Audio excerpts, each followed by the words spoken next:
마지막 시대에 아버지의 남은 자손이 되었습니다.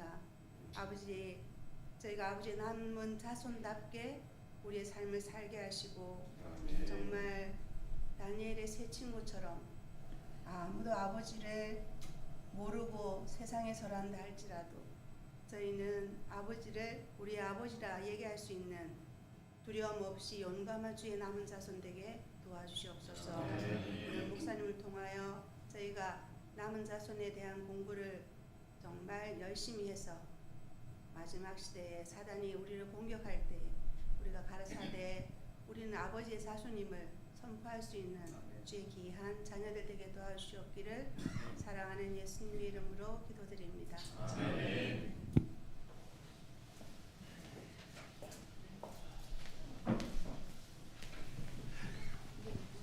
우리 61장 우리 찬미 부른 후에 우리 목사님께서 계속해서 남은 자손에 대해서 말씀해 주시겠습니다. 61장입니다.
네, 우리 하늘숲 가족 여러분 한 주일 평안하셨습니까?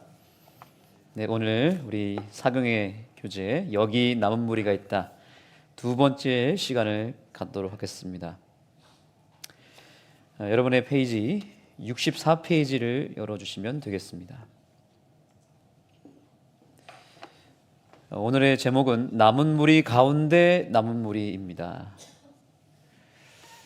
남은 무리 안에 진정한 남은 무리가 있다는 거예요.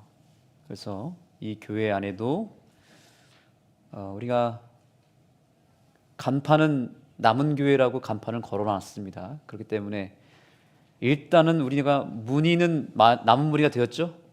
문의는 남은 무리가 되는데 문의만 남은 무리가 되면 안 되겠죠. 정말로 우리의 내면도 함께 남은 무리가 되어야만 우리가 최종적으로는 예수님 재림하실 때 남은 자손의 대열 14만 4천의 대열에 들어서게 되는 것입니다. 남은 무리가 우리가 지난 시간에 배웠지만 그 시작이 그 계보가 누구로부터 시작됐다고 그랬죠? 그렇습니다. 노아로부터 시작되었다라고 우리가 배웠습니다. 왜 노아부터일까요? 왜 노아 시대였습니까?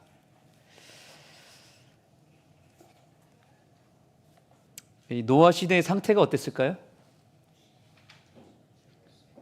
이 세상이 최초로 하나님이 심판을 베풀 수밖에 없는 지경에까지 이르렀던 시대가 노아의 시대였습니다. 그 전까지는 봐줄만 했는데 이 노아 시대가 되면서부터 하나님이 심판을 하지 않으면 더 이상 이 세상이 더 타락하고 더 악해질 수밖에 없는 상황이 돼버렸을 때는 하나님이 심판을 가하게 되죠. 그때 바로 남은 무리가 탄생했던 것입니다. 따라해 보겠습니다. 남은 무리는 위기 속에서 나온다. 네. 남은 무리는 언제 나온다고요? 위기의 때, 가장 어두울 때 별이 빛나는 것처럼 남은 자손도 언제 태어나게 되냐면 가장 어두운 시기에, 죄악이 관영하는 시기에, 모두가 다 이제는 정말 끝이 왔다라고 이제는 세상이 말세를 넘어서 이제 정말 하나님이 오시지 않으면 안 되겠다라고 하는 그런 판단이 들 때 남은 무리가 있다는 사실입니다. 그래서 난세의 영웅이 태어나는 법이고 어두울 때 빛이 더 빛나는 것처럼 가장 악한 시대에 남은 자손이 있다는 사실을 믿으시기 바랍니다. 그러면 지금 이 시대가 정말 여러분 보시기에 많이 악하고 정말 심각한 시대를 살고 있는 것 같습니까? 그렇다면 이 시대에는 반드시 누가 나타나야 되겠습니까? 남은 자손이 분명히 존재한다라고 하는 것을 믿고 그 주인공이 바로 나라고 하는 사실을 확신하는 이 시간이 되었으면 좋겠습니다. 그래서 64페이지에 보시면 여기 중간에 성경절들이 있습니다. 보세요. 이사야 11장 11절 그날에 주께서 다시 그의 손을 펴사 그의 남은 백성을 어디에서요? 아수르와 애굽과 바드로스와 구스와 엘람과 시날과 하맛과 바다 섬들에서 돌아오게 하실 것이라. 다 이방 신을 섬기는 타락한 나라를 말하고 있죠.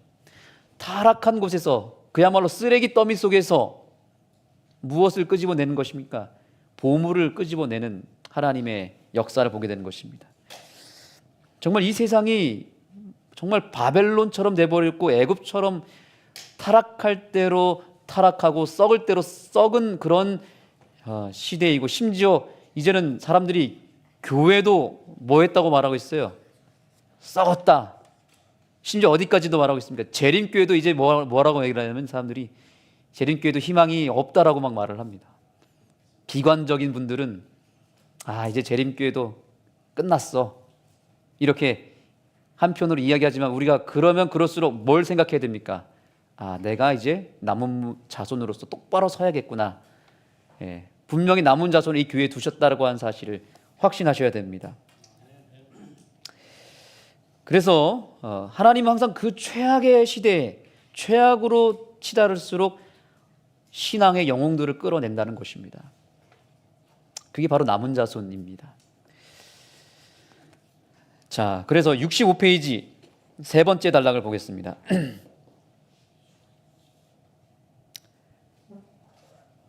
그러나 불행하게도 이 남은 무리 가운데 남은 무리 역시 한 세대 전 조상들과 별반 다르지 않은 무엇을 지니고 있었다고요? 심각한 영적 결함을 지니고 있었다는 것입니다. 남은 자손도 타락했던 것입니다. 근데 남은 자손은 똑같이 타락했지만 무엇을 한 거예요? 회개하여 하나님 앞으로 나와왔다는 것입니다. 그게 남은 자손이에요. 근데 타락하고 그 상태로 머물면 남은 자손이 될 수 없어요. 자, 여기 또 한 가지 보겠습니다. 남은 자손이 아닌 사람들의 특징을 여기 설명하고 있습니다. 자, 일단 남은 자손인지 아닌지 내가 과연 어떤 존재인지를 좀 분별하기 위해서 여기 이 교재에서 힌트를 좀 얻었으면 좋겠습니다. 자, 첫 번째 보겠습니다. 자, 예루살렘 귀환 명령을 내렸을 때 돌아오지 않은 사람들이 있었다는 거예요. 돌아오지 않은 사람들은 이제 남은 자손의 대열에 설 수 없는 사람들이었겠죠. 그 첫 번째 특징이 뭐냐면, 자, 첫째 보이시죠?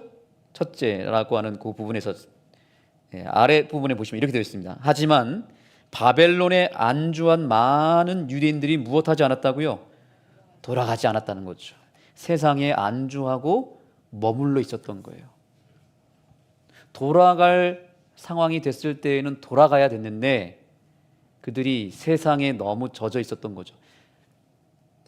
바벨론에 안주했다는 것입니다. 바벨론의 생활이 이제 익숙해져서 편안해졌고 오히려 이제 돌아갈 생각을 하니까 이제 뭐 하는 거예요? 귀찮고 영적으로 이제는 이질감이 느껴져. 난 다시는 돌아가고 싶지 않아. 이런 마음이 들어서 이제 완전히 세상에 뿌리를 내려버린 상태예요. 굳어져 버린 상태예요. 이런 상태가 오기 전에 우리가 빨리 돌아서야 되는 것입니다. 한 번 교회를 떠나고 한 번 신앙을 떠난 다음에 계속 머물러 있잖아요. 돌아오는 것은 정말로 어려운 것입니다. 그러니까 돌아올 수 있을 때 빨리 돌아와야 된다. 이게 첫 번째 우리가 살펴야 될 부분입니다. 그다음 둘째를 볼까요? 둘째. 자, 둘째, 새 성전의 기초가 완성되었을 때 솔로몬 성전의 영광을 기억하던 나이 많은 귀한 자들은 어떻게 했대요? 새 성전이 너무 초라하다고 울었다라고 말하고 있습니다. 자, 이에 대해서 엘렌 화이트는 뭐라고 얘기했나 보겠습니다. 엘렌 화이트는 이들의 불평과 탄식 그리고 눈물이 많은 사람의 마음에 낙담을 주었고 건축자들의 손을 약하게 만들었다고 기록했다. 그러니까 한마디로 어떤 사람들이냐면 옛날과 비교하는 거예요. 아, 옛날이요. 이런 경우 있지 않습니까? 저도 가끔 그럴 때가 있어요. 아, 옛날에는 우리가 이랬었는데 왕년에 우리 교회가 뭐 학생이 많았고 청년이 많았고 우리가 젊었을 때 신앙했을 때는 정말 뜨거웠었는데 옛날과 현재를 비교하면서 이 현재를 비관적으로만 바라보는 시선이 있다면 남은 자손이 아닐 가능성이 크다라고 지금 엘렌 화이트는 경고하고 있는 것입니다. 우리가 옛날을 추억하는 것은 중요하지만 거기서 끊어야 됩니다. 그런데 더 거기서 나아가가지고 이제 자꾸 옛날 이야기를 하면서 현재를 공격하는 거예요. 그래서 이 현재 열심히 하는 사람마저도 낙담시키게 하는 메시지를 던진다면 그것은 마치 옛날 포로 당시에 새 성전을 보면서 초라하다고 울었던 사람들과 같다는 것이죠. 옛날에 그 성전이 훨씬 더 아름다웠는데 지금 저게 뭐냐고 이렇게 현재의 상황을 작게 여기면서 옛날에 도취되어 있는 상태, 과거에 도취되어 있는 상태, 그러한 신앙을 오늘 우리가 완전히 떨쳐버렸으면 좋겠습니다. 옛날은 옛날인 것이고 이제 이 현재를 바라보면서 이 새로운 상황을 통해서 거기에 희망을 거시고 거기에 기대를 거는 우리 하늘숲 백성들이 되기를 간절히 소망합니다. 세 번째입니다. 66페이지로 넘어가겠습니다. 사마리아인들은 그 건축을 방해했다. 네. 남은 무리가 아닌 자들의 특징은 계속 방해를 하는 것입니다. 우리가 교회에 어떤 사업을 할 때 혹은 어떤 뭔가 결정된 일을 가지고 나아갈 때 계속 방해를 하거나 발거리를 하면 안 되겠죠. 여기는 그런 분이 아무도 없음을 인하여 감사하는 이 시간이 되었으면 좋겠습니다. 방해를 하면 안 됩니다.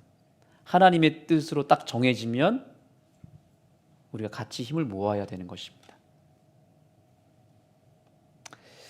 네, 그래서 여기 뭐 몇 가지 특징들이 쭉 있습니다. 여러분들께서 이제 집에 돌아가셔서 한번 쭉 읽어보셨으면 좋겠습니다. 그래서 여기에 다 아는 내용이들이지만 여기 몇 가지가 나와 있다라는 것이죠. 자, 우리가 다시 남은 무리의 특징을 좀 살펴보겠습니다. 첫째는 뭐라 했어요? 첫째는 우리가 요한계시록 12장 17절의 말씀, 그 여자의 남은 자손의 특징, 하나님의 그렇습니다. 계명을 지키는 자들입니다. 그 다음에 두 번째 특징은요, 예수의 증거, 예수의 믿음, 그거를 통칭하여서 복음이라고 말하겠습니다. 그러니까 남은 자손은 두 가지가 있어야 되는 겁니다. 계명이 있어야 되고 뭐가 있어야 돼요? 복음이 있어야 됩니다. 율법과 복음이 있어야 되는 거예요. 자, 그런데 구약 시대의 문제를 말씀드리겠습니다. 여기 지금 우리가 방금 읽어본 부분은 구약 시대의 문제를 얘기하고 있는 거예요. 이거를 제가 이제 정리를 하겠습니다. 지금 여러분들이 보고 있는 11과에 대한 부분입니다. 여기에는 지금 구약 시대의 타락에 대해서 얘기하고 있는데, 처음에 남은 자손들이 이 두 가지를 가지고 있었는데 구약 시대 백성들이 나중에 가서 뭘 버렸냐면 이 두 가지 중에서 먼저 버린 게 뭐냐면 이걸 버린 거예요. 하나님의 계명을 버렸습니다. 복음은 있었어요. 그들이 제사를 지내고 번제를 드리면서 메시아를 기다렸습니다. 복음이 있었던 거죠. 근데 뭘 버렸다고요? 이 계명을 정말 수천 년 동안 지키다 보니까 이제 타성에 젖어가지고 드디어 이들이 계명을 버리기 시작하고, 여기 보니까 우상 숭배를 하고 하나님의 법을 철저하게 무시하고 살았던 것입니다. 복음은 있었으나 계명이 없음으로 인해서 이들이 무엇에 빠지게 되냐면, 자, 여러분 여기서 용어를 정리할 필요가 있습니다. 둘 중에 하나가 없으면 안 되는데, 두 개가 다 있어야 되는데, 일단 복음은 있지만 계명이 없는 걸 뭐라고 그러냐면, 따라해 보겠습니다. 세속주의. 예, 세속주의라고 하는 것입니다. 이게 뭐냐면 이거예요. 믿기만 하면 된다는 거예요. 난 이제 구원 받았다는 거예요. 이미 믿기만 하면 되지 뭐. 굳이 율법을 지킬 필요가 뭐가 있고, 굳이 안식을 지킬 필요가 뭐가 있고, 굳이 뭐 레위기의 음식법을 지킬 필요가 뭐가 있냐라고 하면서 계명을 서서히 내려놓고 복음만 자꾸 믿는 것입니다. 세속주의. 구약 시대 백성들이 여기에 빠졌던 것입니다. 그래서 우상 숭배에 빠지고 이들이 통혼을 하기 시작하고 타락하기 시작해서 완전히 이방인들과 섞여서 거의 회복 불능의 상태로 가버렸다라고 하는 사실이죠. 자, 그래서 이제 신약 시대에 와서 예수님이 오셨고요. 이제 신약 시대의 상태가 어디에 나오냐면 70페이지 보겠습니다. 70페이지. 자, 그런데 신약 시대에는 어떤 문제가 있었는지 보겠습니다. 여러분, 오늘 우리는 구약 시대 백성들과 신약 시대 백성들의 문제점을 보면서 오늘날 내 영적인 상태가 어느 부분에 치우쳐져 있는지를 좀 돌아볼 필요가 있습니다. 자, 신약 시대에는 반대입니다. 무엇은 있었냐면 율법을 다시 회복하기 위해서 이들이 율법으로 또 돌아갔습니다. 그래서 율법을 아주 철저하게 지켰어요. 맞습니까? 그런데 안타깝게도 누구를 거절했죠? 복음으로 오신, 인간의 몸으로 오신 복음 자체이신 예수님을 거절했을 뿐만 아니라 무엇했죠? 죽이기까지 했잖아요. 그렇죠. 그러니까 보세요. 계명은 있었지만 뭐가 없었어요? 복음이 없었어요. 이걸 뭐라 그러냐면, 또 따라해 보겠습니다. 율법주의. 율법주의에 빠진 것입니다. 그래서 그 당시에 바리새인들, 율법주의자들이 상당히 많이 출연했었죠. 그렇죠? 예수님을 완전히 뭐 이단 취급하고 예수님을 철저하게 배격했던 시대였습니다. 그 율법주의에 빠졌다. 그러니까 여러분, 우리가 남은 자손이 되기 위해서는 이 두 가지만 피하면 되는 거예요. 쉬워요, 어려워요? 두 가지만. 다른 건 여러 가지가 아니라 몇 가지요? 두 가지. 세속주의랑 율법주의만 피하면 된다. 그러니까 둘 중에 하나만 놓쳐도 우리는 둘 중에 하나로 치우치는 거예요. 세속주의에 빠지거나 율법주의에 빠지는 것입니다. 주로 세속주의에 누가 빠질까요? 지금의 타락한 개신교회가 여기에 해당하는 것입니다. 율법주의는 누구냐면 유대교회입니다. 유대인들. 율법에 대해서는 철저하지만 예수님 안 믿죠? 구원이 있습니까? 없습니까? 없습니다. 개신교회, 구약의 율법 폐했다고 말하고 있죠? 예수님만 믿으면 된다라고 하고 있고, 예수님만 믿고 정말로 다른 건 하나도 지키지 않고 무시해버려서 지금 기독교회가 뭐가 돼버렸어요? 그렇습니다. 개독교가 돼버렸잖아요. 그렇죠? 개신교회가 개독교가 돼버렸어요. 이유가 뭐냐면 율법을 버려서 그래요. 그래서 마지막 때에 이 두 극단으로 치우쳐진 이 세상 속에서 남은 교회를 세우셔서 하나님이 무엇을 회복했냐면, 무엇을요? 계명과 복음을 둘 다 소유한 교회를 세우셨으니 그 교회가 어떤 교회라고요?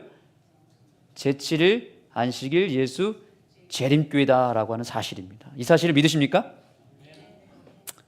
자, 그래서 여러분 교재를 좀 보겠습니다. 교재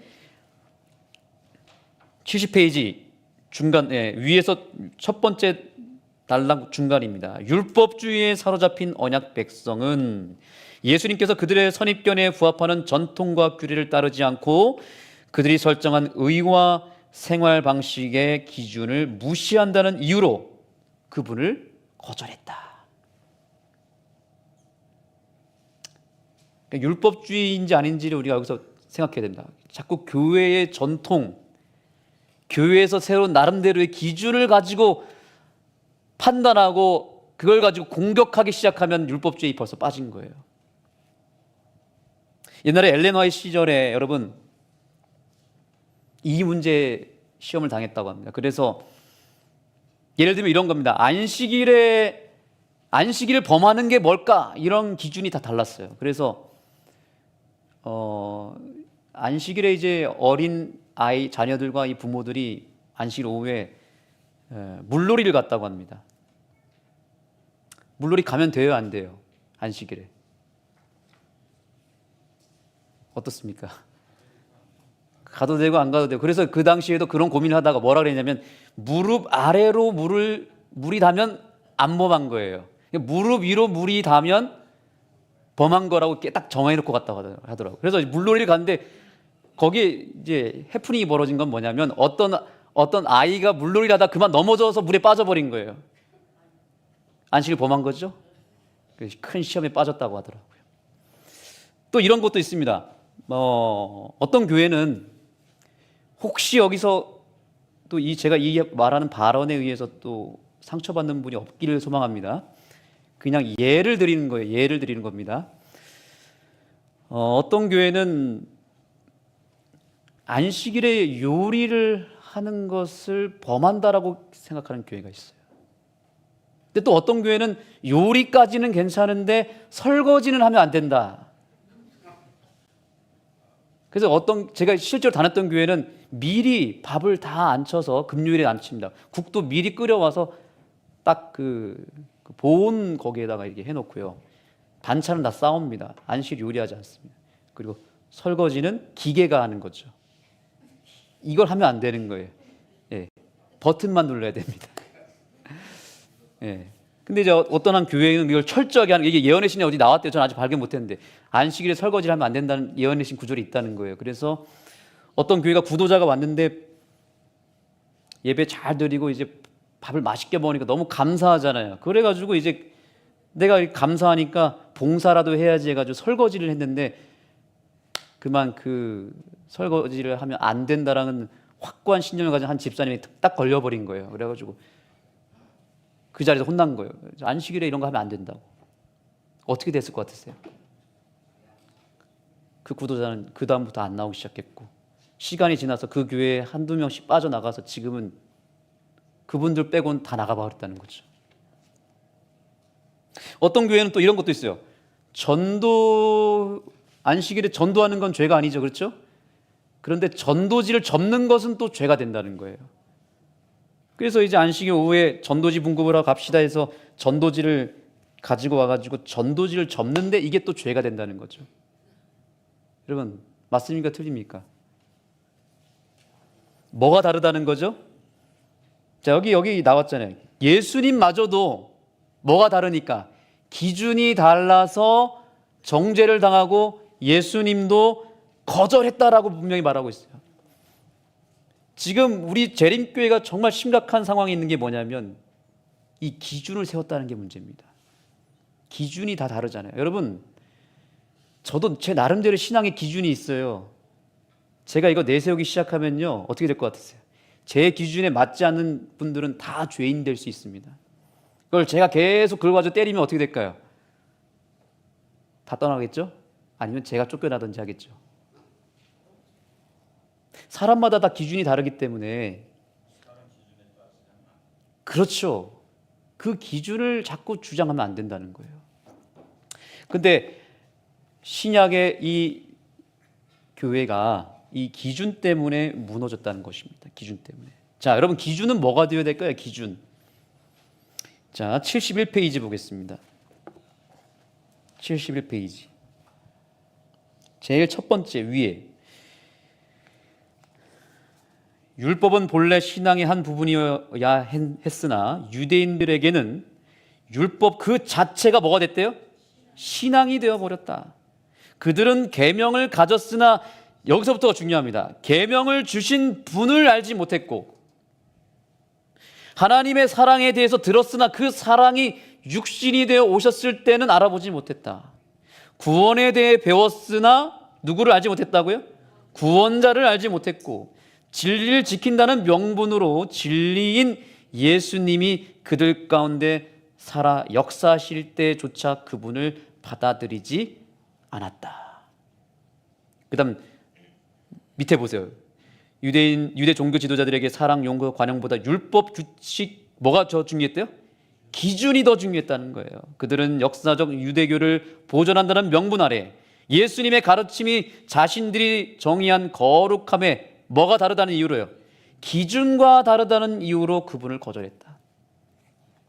오늘 이 시간 이후로부터 우리 하늘숲 교회는 이 기준을 다 내려놨으면 좋겠습니다. 기준은 오직 누구밖에 없어요. 기준은 따라합니다. 기준은 예수님이시다. 예수님 외에는 기준이 없어요. 그러니까 우리는 항상 뭔가 갈등이 생기거나 뭔가 의견이 다를 때 기준으로 향하면 돼요. 기준으로 가면 돼요. 기준 누가 하면 정리가 다 되죠. 근데 기준이 누구라고요? 예수님이라고. 예수님이 기준하실 때 우리는 그곳으로 따라가면 되는 거지. 예수님이 기준인데 내 의견이 기준이 되면 돼요, 안 돼요? 그러면 이제 율법주의가 돼버린다.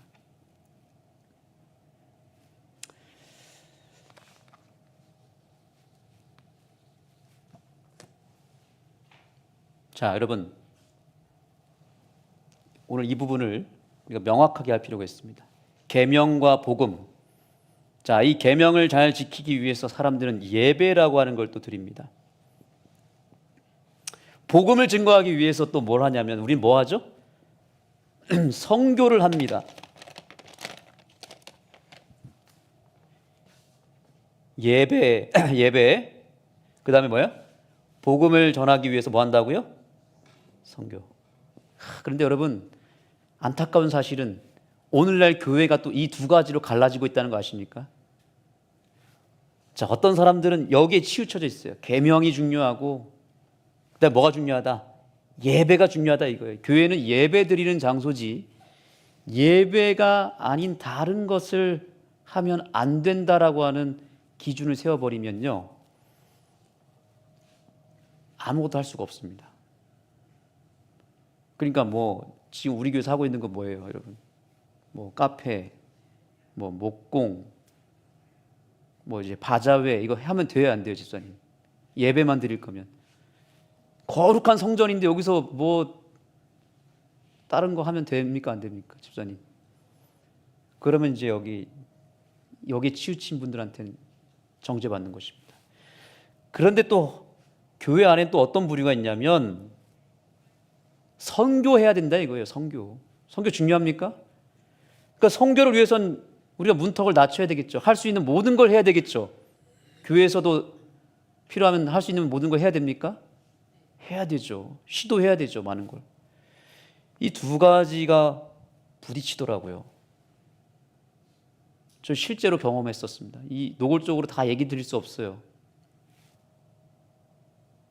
근데 여러분, 무엇이 맞습니까? 교회는 예배만 드려야 됩니까? 아니면 교회는 선교를 열심히 해야 됩니까? 두 개가 다 중요합니까? 그렇죠? 그래서 여기 이렇게 되어 있어요. 예수님께서 기준이 누구라 그랬어요? 예수님. 자, 여기 보겠습니다. 마태복음 23장 23절 24절 여기 교재에 있습니다. 화 있을진저 보이십니까? 네. 자, 다 같이 읽어보겠습니다. 화 있을진저. 시작. 화 있을진저 외식하는 서기관들과 바리새인들이여, 너희가 박하와 회향과 근처의 11조는 들이되 율법에 더 중한 바 정의와 긍휼과 믿음은 버렸도다. 그러나 이것도 행하고 저것도 버리지 말아야 할지니라. 아멘. 예수님 확실한 분이 맞습니까? 예수님께서 뭐라고 말씀하셨습니까? 한번 따라해 보겠습니다. 이것도 행하고 저것도 버리지 말아야 할지니라. 이게 정답인 거예요. 이것도 뭐 하고요? 행하고. 저것도 뭐 하지 말라?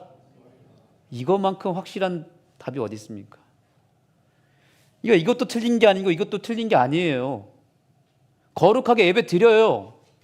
드리라고요. 그런데 예배만 드리지 말고 또 무엇 하라고요? 선교도 열심히 하라고요. 저는 우리 재림교회가 이래서 좋은 것입니다. 우리 재림교회는 치우친 교회가 아님을 인하여 여러분 감사하시기 바랍니다. 우리 교회는 균형이 확실하게 맞춰진 교회예요. 지금 하나님께서 남은 자손의 특징을 하나님의 계명과 예수의 복음을 가진 자들이라고 말씀하신 것이 교리적으로 말씀한 게 아니라 우리가 실제 삶 속에서 신앙의 균형을 가지라고 말씀하고 있는 거예요. 치우치지 말라는 것입니다. 이제 우리가 명절이 됐잖아요, 여러분. 명절이 되면 꼭 싸웁니다. 우리나라가 지금 둘로 갈라졌잖아요, 그렇죠? 자, 여러분 뭐가 있어요? 보수가 있고 뭐가 있어요? 진보가 있습니다. 저는 요즘 깜짝 놀랍니다. 우리 가정 안에도 이게 두 가지로 딱 갈라지더라고요.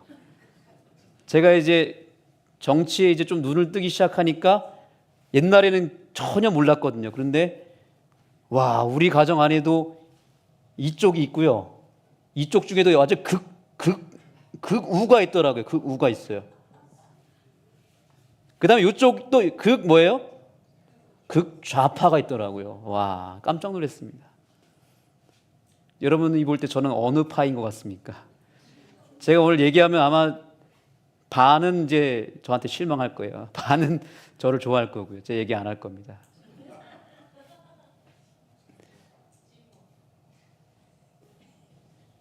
야, 근데 여러분 보세요.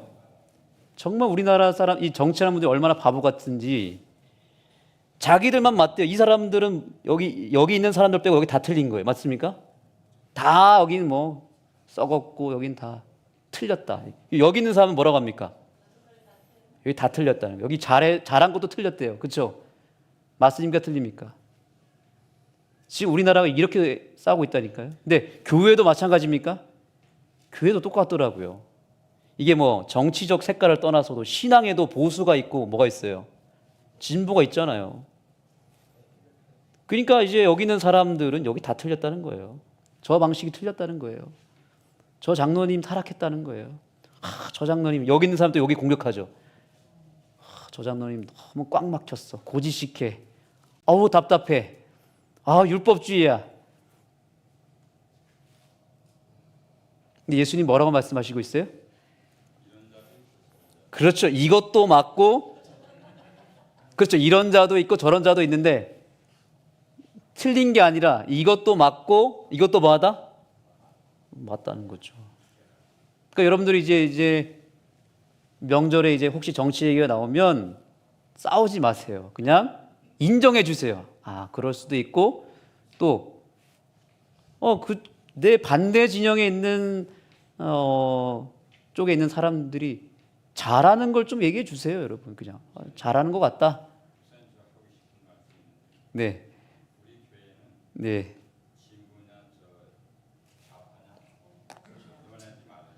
논하지 말아야 되겠죠? 네. 그렇습니다. 네. 그렇죠. 그러니까 좋은 얘기만 할 거면 좋은 얘기만 하시고 절대로 뭐 하면 안 된다. 틀렸다라든지 뭐 아니다라든지 뭐 이런 얘기는 하지 말고 그냥 같이 인정해주고 하자는 거죠. 재림교회는 질문 드리겠습니다. 재림교회는 보수입니까? 진보입니까? 어떻습니까? 재림교회는 놀랍게도 모든 스펙트럼을 다 가지고 있는 교회입니다. 이게 정답입니다. 예언의 신을 읽어보면요, 엘렌 화이트이 굉장히 보수적으로 말했습니까? 보수 중에서도 최극단적인 막 최상급으로 얘기를 합니다. 만약 이거 안 지키면 뭐 죽는다고 얘기를 합니다. 맞습니까? 근데 그것만 있는 것 줄 알았어요. 근데 선교적인 차원에서는요, 굉장히 깨어있고 열린 얘기를 하고 있어요. 완전 시대를 앞서가서 미래지향적인 얘기를 합니다. 100년, 200년이 흘렀지만 지금에 와서도 와, 어떻게 그 당시 이런 얘기를 했지라고 할 만큼의 굉장히 개혁적이고 진보적인 이야기, 맨 끝에 이야기를 또 했다고요.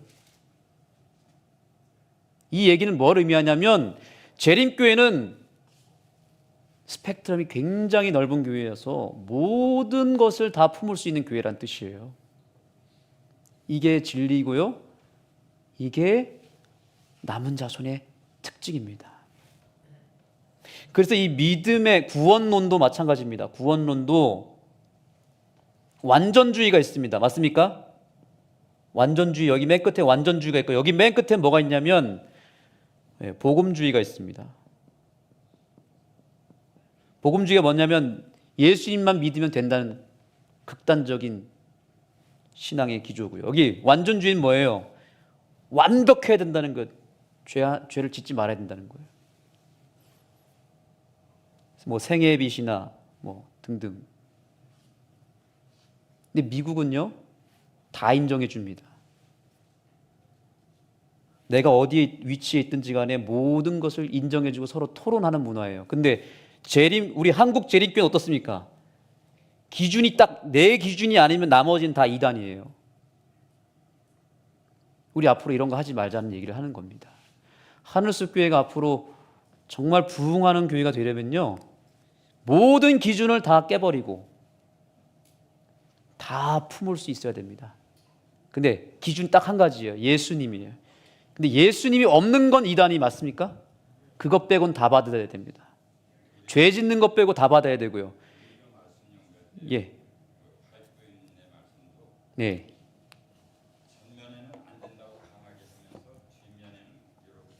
그렇죠. 그래서 우리가 말씀 연구할 때도 한 면을 가지고 얘기하면 극단적으로 나갈 수 있고요. 두 면을 다 연구하면 그것은 마음이 너그러질 수 있는데 우리가 그런 부분에 있어서는 초신자와 불신자의 그 삶에 있어서도 이해해야 될 것도 좁혀질 게 있고 또 불신자가 보수적으로 나갈 때는 그걸 또 이해해주고 또 그렇죠. 칭찬해줘야 되는 그런 두 가지 견해를 다 가지고 우리가 살아야지 이건 아니다 저건 아니다 이러면 교회는 분란이 일어납니다. 그렇죠. 그러니까 절대 논쟁하면 안 되겠죠. 상대방이 아주 틀린 얘기를 해도 웬만하면 맞습니다. 그럴 수도 있겠네요. 한번 연구해 봅시다. 라고 가야 되는데 한번 보니까 논쟁으로 들어가니까 뭐 서로 틀렸다고 하더라고요. 자, 우리 옆 사람에게 이렇게 인사 나누겠습니다. 당신이 맞습니다. 당신 말이 맞습니다. 시작. 제가 틀렸습니다. 한 번 더 시작. 네. 이렇게 말하는 사람, 이렇게 말할 줄 아는 사람이 누구라고요? 남은 자손이다. 아멘이십니까? 네, 기도하겠습니다. 하나님, 오늘 저희가 남은 자손의 특징을 이론적으로 이해했던 그 두 가지 특징을 우리의 실제적인 삶에 적용해 볼 때 우리가 과연 균형진 신앙을 했는지 다시 한번 돌아보게 됩니다. 더 이상 치우쳐진 신앙을 살지 않도록 도와주시고 좁은 신앙, 우물에 갇혀 있는 신앙이 아니라 깨어 있는 신앙을 통해서 넓은 마음으로 예수님처럼 사람들을 품고 섬길 수 있는 그런 하늘숲 교회, 그래서 오고 싶은 교회, 많은 사람을 품을 수 있는 교회가 되게 하여 주시고 또 그런 가정이 되게 하여 주셔서 다가오는 명절이 참으로 우리의 넓은 마음과 또 소통하고 또 관대하고 또 용서하는 우리의 선한 마음을 통하여 이 명절이 참으로 행복한 천국을 이룰 수 있도록 역사하여 주옵소서. 예수님의 이름으로 간절히 기도드립니다. 아멘.